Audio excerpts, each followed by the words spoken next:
Sirds viens izrādes, es sapratu, ka ir jātaisa otra izrāde ar fokusu uz sirdi kā dvēseles centru. Problēmas būs un visādi procesi un nesaprašanās būs. Un ja pat tu izvēlies to skaisto sirds ceļu, nebūs sarkanais paklājs. Šī izrāde aicina novērtēt dzīvību kā tādu, ka mēs esam šeit uz zemes atnākuši un būšana, elpa, tas, kad es esmu vispār šeit. Tas, par ko man ir izrāde un par ko ir sirds, liekas, tās ir cilvēka attiecības pašam ar sevi un ar savu sirdi. Mīlestība tādā ziņā, ka mīlēt sevi arī tad, kad tev ir slikti, jo tas, man liekas, ir ļoti izaicinoši. Arī vienkārši tāpat, tīpaši mūsdienās.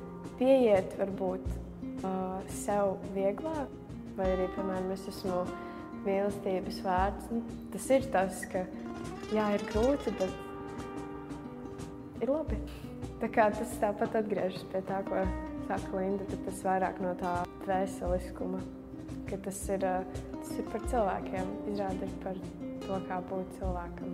Visiem ir problēmas lielākas vai mazākas, kaut kas vairāk sasāpēs, kaut kas ne, bet tajā pat laikā arī nevajag aizmirst, ka mēs arī varam priecāties un kaut ko izbaudīt kopā, ka nav dzīve visu laiku tikai par problēmām vai par grūtumu, bet tas arī ir par priekiem un vienotram palīdzēšanu, jo viens bez otru mēs esam pa lielu nekas, mēs viens otram palīdzam un stutējam augšā. Man liekas, par to arī ir šī izrāde. Būt te, arī darīt, ko tu mīli, bet patiesībā tas var arī nebūt. Bet, jā, attiecības cilvēkiem rūpes vienam par to, labestība, sirsnība. Un tur ir tāds beigās teksts, kad mūsu dvēsele tik ļoti cīnījās un gribēja būt šeit uz zemes, bet, kad mēs atnācām uz zemes, mēs aizmirstām, kāds brīnums ir zeme.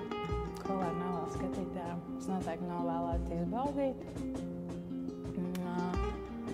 Varbūt nebaidīties no savām emocijām, tu kādā brīdī sajūti un tevi sasaist tas viss, kas notiek, būt klātesošam, tajā brīdī, kad tu esi izrādē. Tur tu izbaudi, tu iznesi caur sevi to emociju un nekautrēties, arī tā emocija atnāk. Aizšķilsim varbūt kaut ko, kas ir aizmirsies un ka viņi varbūt atradīs to kaut kādu to savu, kas viņus pamodinās vai liks aizdomāties par kaut ko. Novēlētu ieklausīties, viņus novēlētu sadzirdēt.